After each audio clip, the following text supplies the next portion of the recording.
need to know everything. Who and the what and the where, I need everything. Trust me, I hear what you're saying, but act like it's new what you're telling me. Alrighty, welcome back to another episode of State of the Pels. We are a couple of games out of All-Star break, and it's been up and down, but it feels the Pelican season has been that way all the time. I am Ethen with the No. I am here joined by Chrissy Smith, also with the No, of course. We're going to do an episode and see how we're feeling. Like I said, we're out of the All-Star break 8 days in. Let me correct, 8 days in. Pelicans have played 5 games. How do you feel about the current state of the Pels? I have felt better about the current state of the Pelicans. So it's been tough. And I'll say too, yesterday's game against the Pacers was the first game that we've had CJ, BI, and Zion all on the court together because BI was sick and then CJ tweaked his ankle. So I think we saw a lot of the subs come in and they've gotten a lot of minutes, and you could just sort of feel that the chemistry was off a little bit. They weren't reading each other's passes nearly as crisp. Like guys were maybe throwing up some shots that they usually wouldn't, just trying to like prove their minutes, I think. So I felt better about them, but I'm hopeful that we're going to, do what we need to do in these last, couple dozen games. Yeah, 22 left. It feels like the season just started for some odd reason. I think because it, maybe just coming out of the All-Star break, getting a little bit of break from basketball being on literally every night, and nothing else on except for, I think, hockey right now. Obviously you have wrestling almost year round. But, for the most part, it, like you said, we felt better. But if there's one thing about this team, after the first quarter against the Pacers, we tweeted out, they came back from worse, right? So the first quarter, 16-point deficit doesn't feel awful. Do I want to be there? No, but I wish we'd stop being there. Yes, but this team can definitely rally back, and to your point about backups, that was kind of the crazy thing I felt about this stretch that we've had. You were already down Najee for one game. CJ missed some games. Ingram missed some games. If you would have, and this, I'm not throwing slight at Zion at all, but if you would have told me like Zion's the guy who's played 30 plus minutes in 7 nights, 5 games, I would be pleasantly surprised, because, and that's not even like a shot at him. Most superstars in today's day and age, unless they're named Anthony Edwards, they're not playing 7 nights, 5 games back to back, 30 plus minutes each night and putting up good numbers, so if there's a positive, real big positive, then absolutely I would say that's a big one, is that Zion was able to play efficiently, and get mauled every single time he touches the ball. So we'll see how that pans out. I definitely think he needs, they mentioned it at the Chalk Talk that we were both at. Somebody asked Antonio Daniels, do you think that Zion needs to vocalize how he feels a little bit about these calls? Antonio Daniels said that, he still has to kind of earn the respect. Guys can't come into the league and just start barking, right? Which I get. And Zion hasn't played too much in the realm of his like how many seasons he's been here. But, I mean, in today's day and age, I saw that Wemby play where he, took off from like the 3-point line and one dribble from half court, took off from the 3-point line, and the guy barely clipped his hip and he got a call. And it's like, if Zion got that whistle, oh my Jesus, he'd be unstoppable. But I think going back to Zion, I think that's the big positive that we have right now. I was going to say that I don't see Zion ever getting those kind of touch foul calls because he's so strong and he's just a bigger guy. So unfortunately you kind of get punished for that. But I mean, I've been saying it, I'm here for the flop version of Zion. Like, I'm ready. Let's do it. I'm sick of seeing all the other superstars do it, and it always works out in their favor.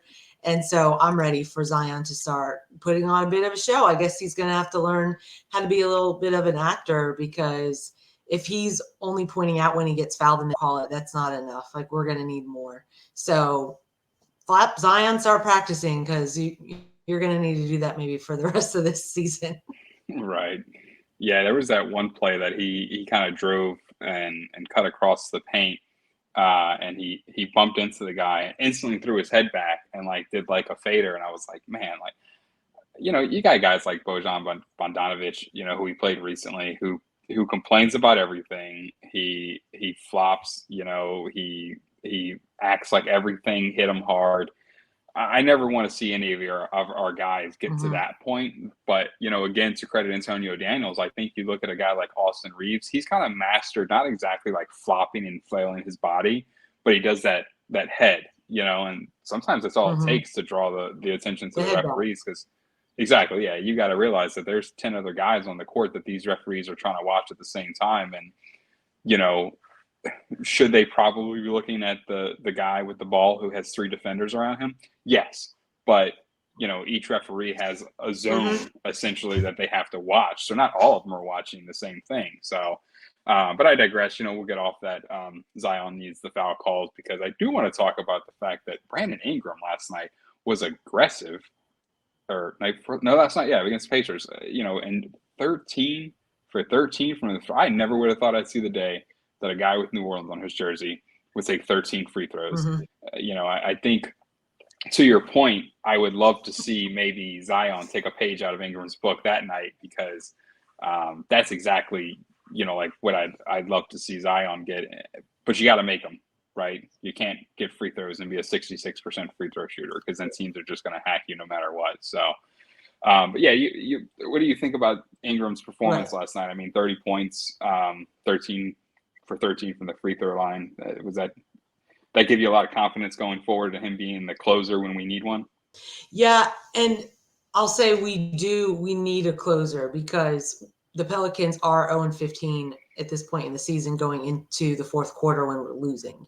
So, and I've said this all season, we need a superstar, because the superstar steps up and takes over. And a lot of the times that's in the end of the game. That's the final quarter. That's the last 3 minutes of the game. Like, they just take over and they do what has to be done. So it was good to see him step up like that. We've just got to prove ourselves more late in the game. I feel like we finally started, winning. Like, when we were losing by 3 or less, we had lost all of those games, but we finally have overcome that. But we need to, keep pushing forward. And I'm seeing the strides being made. BI, Zion, those guys are the 2 that you would say those could be the superstars. And I'm seeing the strides happening this season. So they've come a long way, and they're just going to keep growing. So, I was looking at the Wizards are like 9-49 on the season this year. And I was like, anybody that's complaining about the Pelicans right now needs to just go be a Wizard. Doing right now, and that maybe we're not quite all the way there, but we are a heck of a lot better than we had been even in the last few years. So it's exciting to see. It's fun, and I'm excited for what is going to lie ahead the rest of this season and postseason. And yeah, no, absolutely. I think we tweeted out a couple of days ago, are the Pelicans over under 50 win team? And I took inspiration from that, because someone asked Antonio Daniels and Joel Myers at the Chalk Talk, where do you see them ending? And they both felt confident at that moment to say over 50 wins. And I think there's still a chance. 22 games left. Right now I'd be lying if I told you I knew what the games were that we have left, as far as how many are on the road and how many are this and that. But at this point, the Pelicans are 6th in the seeding, which feels good. Some teams lost that we needed to lose. But that 5-11, maybe not 11. I think the Jazz are 11. I don't know, but nonetheless, you have some really good teams with some really good players that are really great in clutch moments on those teams that are below us. Dallas is below us. Luka, Kyrie, they do that for a living and in their sleep.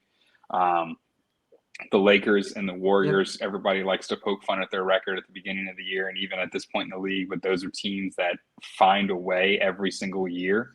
It's almost like they coast themselves. The Warriors proved themselves a long time ago, by being 72 and whatever team.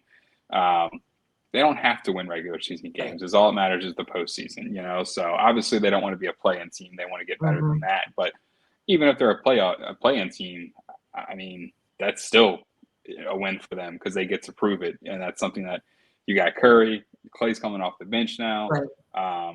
And then you have the Lakers, you have Anthony Davis, who obviously we feel some type of way about that, but he's still a scorer.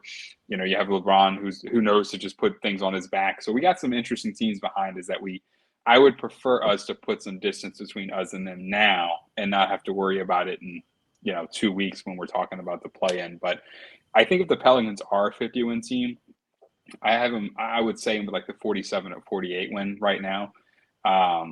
We get there by winning at home, which feels weird to say because that should be the given. But this season, the Pelicans are just a road team. I don't know. I'm not saying they lose games at home. Obviously, you don't have a 35-25 record by losing games at home. But, on the road, we're a better team. I think we have more wins on the road this year than we do at home, which, again, I have to fact check that. But I'm pretty sure it's 1 or 2 more wins on the road than at home, which is crazy, right? Like, that's not what you expect. But, you hope to go 500 on the road, not 670 or 70, so but still the Pelicans, the biggest, I would say, complaint about closer is I feel like there's no identity to who closes the game.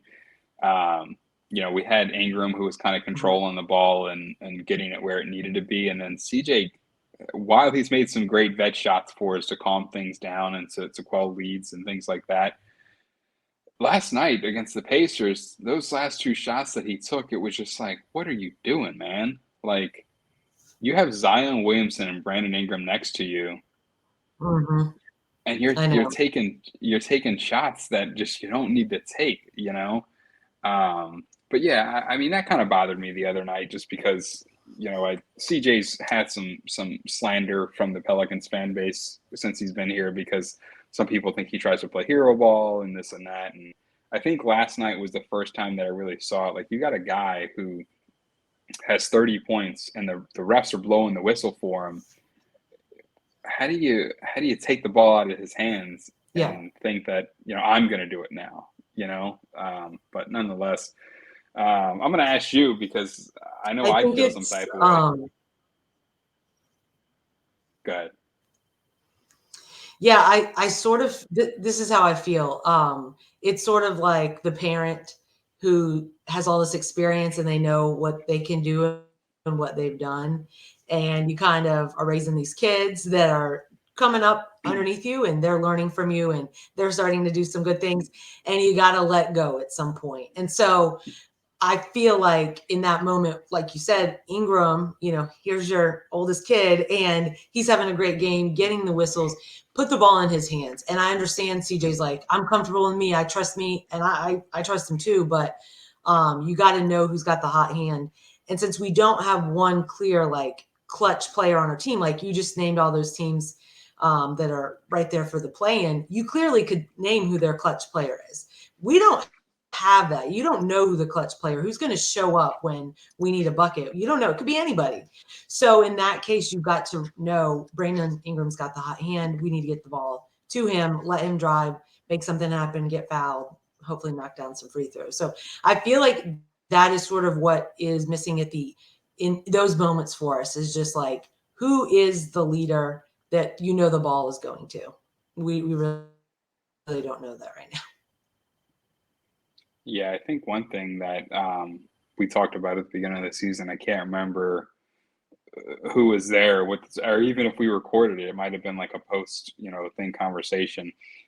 My biggest holdup about Anthony Davis the whole time he was here, and I think it's the reason that he's successful with LeBron, is there's some guys who just have that killer instinct in the league, and when it's on the line, it's like they can't miss. They got ice in their veins kind of thing.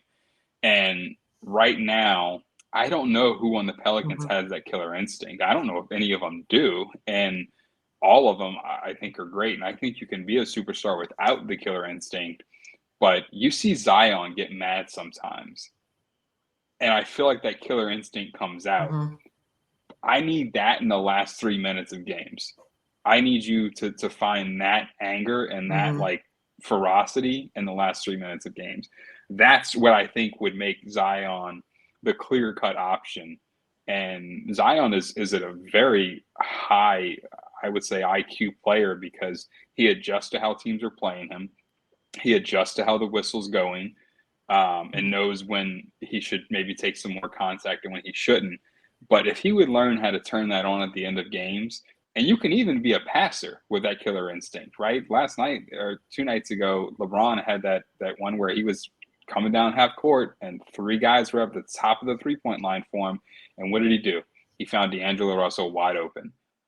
That's still a killer instinct, in my opinion. That ball has some energy. You know, when Rajon Rondo was here, I remember the stat. It was like passes from Rajon Rondo had like an 80% chance to go in, but passes from every other player had like a 15% chance. It was like something ridiculous. Like that ball has energy, and when that player's cooking, then you know they're gonna find you, and it's gonna work. But I would love to see that from.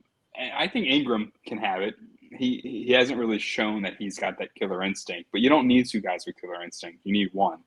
And I just see that angry, ferocious Zion sometimes that I just know could be that guy if he wanted to be. And I think that's Zion's only holdup if he wants to be, right? That's the biggest key for him. And I think he does, but I still think he's finding his way around the league. I think I very often myself forget Zion, despite being in a Pelicans uniform for quite a few years now.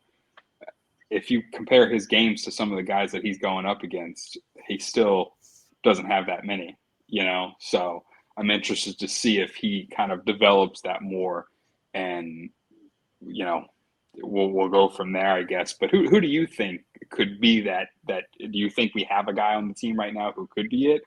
Or do you think that's something in the future we'll have to see? Right now, I definitely can see it with Zion. And with you saying, I mean, Zion, the amount of assists that he's had this year have been huge, like you were saying. And I'm going to tell you, it's not just the energy in the ball, but it's confidence when he would rather kick it to a teammate that he sees as wide open. There's confidence in that. So when that player goes to take this basket, then himself, and we know how great Zion is. So I think there's a lot of kind of psychology behind it with that. I can see that being part of it. But I can definitely see Zion, and especially when he gets mad and he just sort of turns it on. Like, I love that side of him. I love seeing that. So him or Brandon, absolutely. I could see either one of them for sure. Absolutely. Yeah, I think so. I think, like I said, Zion I think he has a little more in his toolkit to be that killer instinct guy. But yeah, I definitely agree. I mean, I think Ingram, he's way more than talented enough. And sometimes I think Ingram's floaters and middle range game, the more difficult it is, the easier it looks for Ingram, which is weird because it shouldn't be that way. But you'll see him miss like a wide open, you know, a mid-range shot from the elbow, but he'll have a guy under his legs and he's spreading his legs and everything like that. And, you know, he'll make it. And it's like, how do you make that one? But you missed the 3-point shot from the corner that was wide open, you know, but nonetheless. One last thing I want to bring up before we hop off of here. Jonas Valanciunas, what's your take on that situation? Because the game where Bam Adebayo tore us up, look, I love Larry. Larry is a veteran who's making a lot of good moves for us. He's making up for a lot of defensive losses that we're having. But when Bam Adebayo is killing you, getting his own offensive rebounds, making Larry look like he's not there because of the height difference or the length difference really more than anything, and you had Jonas Valanciunas sitting on the bench. I just can't fathom how that makes sense. And then Miles Turner. You have JV who could have made Miles Turner work for every single thing he got. And he played 7 minutes last night. You say you want to shorten your rotations to be more playoff ready, but you're taking a guy who was in your starting rotation and giving him 20 minutes a game on average since the All-Star break. What do you think's going on with that? You think it's maybe he's struggling with this stretch of games we've had, or how do you feel? I think he's a great player. I think he's been great for us this year. I mean, leading rebounder, he's had more double doubles than most guys on our team. It's like why are his minutes diminishing? And I mean, I was surprised against the Pacers even last night. Like, where is he? Is he hurt? I don't know.